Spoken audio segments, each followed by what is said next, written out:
moříčko, teplíčko, opalováníčko.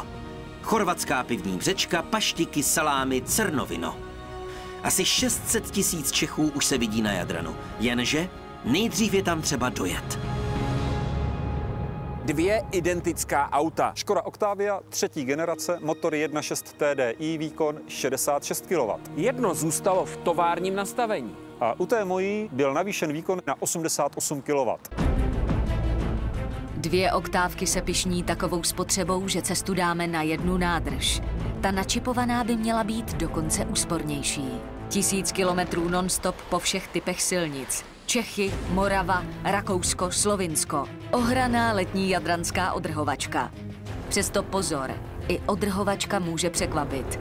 Na silnicích se pořád mění noty. Například blbá rakouská dálniční známka za 9 €. Bacha, abyste za ní nedali víc. 8,70, teď mi to se cvaklo. 8,70. Poslední pumpa v Mikulově 329. Zřejmě jiný kurz. No vidíte, ještě jsme ani nevyjeli a už máme díru v rozpočtu. A prší. Možná slyšíte ten hluk, ale vjeli jsme do pravý rakouský bouřky. Viditelnost je takřka nulová, stěrače jdou naplno, chvilku byly i kroupy.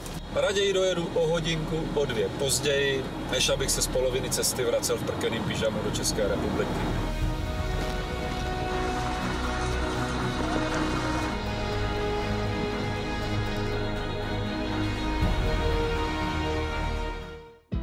Rychlá jízda navíc znamená také riziko pro vaši peněženku.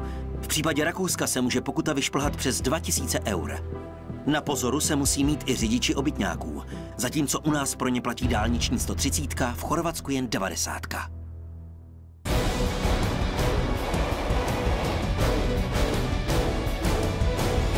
Martina, jak ty jsi na tom se spotřebou? Povídej. 4,5 litru na 100 kilometrů. Mě to ukazuje 4,1. Slovinská dálniční známka, týdenní 15 €, za těch pár desítek kilometrů je to strašná garda. Majitelé dodávek nebo obytných automobilů, kteří nad přední nápravou mají víc jak 1,30 m, to budou mít i ještě dražší. Za týden 30 €. Takhle se vydělává. Naštěstí máme úsporné vozy a tak 15 € házíme Slovincům do chstánu. A ještě budeme závodit. Zkusíme si zrychlení z 80 na 130. Souhlasím. Plnej plyn. Hoj, hoj, hoj, hele, ty koně tam jsou. No jo, je to znát, že je silnější. Že mám o 22 kW víc a o 55 Nm vyšší točivý moment, tak jsem nečekal, že tomu Martinovi zmizím jako střela. To bylo dílem okamžiku. Hranice Chorvatska. Nepodlehněte falešné euforii, že už jste u cíle. Mohlo by se vám to vymstít. Moře už je skoro na dohled. No jo, ale podle navigace je to ještě 400 kilometrů do cíle.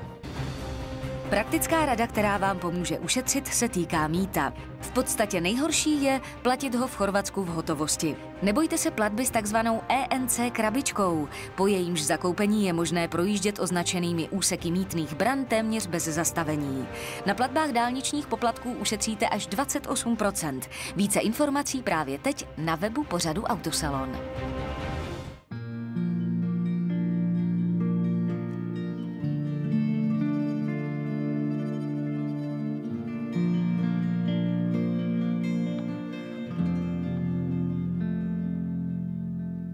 Jsem rád, že jsem se po cestě docela schladil a spotřeba 4,8. Já za 4,3.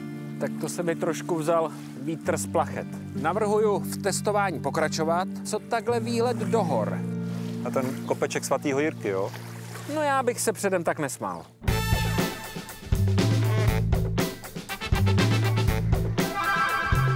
Samá serpentína, samá zatáčka. Pořád dvojka a furt kroutit koláčem a řadit. Při takhle extrémním stoupání je ta úprava motoru znát brutálně. Teď jsem málem musel řadit jedničku. Čím výš, tím jsou naše cestičky uší. Ale legrace je, že ta cestička je obousměrná. Na horských chorvatských silnicích na sebe vzájemně berte ohled. Od toho jsou tady odpočívadla. Když se chcete někomu vyhnout, tak to jinak nejde, než že prostě někdo holt couvne.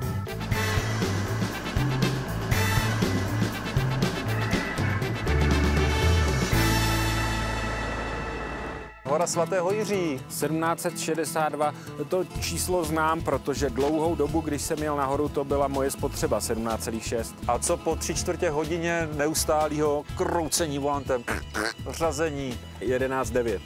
Já 10,8. A musím říct, že jsem si mohl dovolit zařadit i 4. rychlostní stupeň. Já jsem si taky nahoru dovoloval. Dovoloval jsem si třeba zařadit i 1, když byly ty vracáky.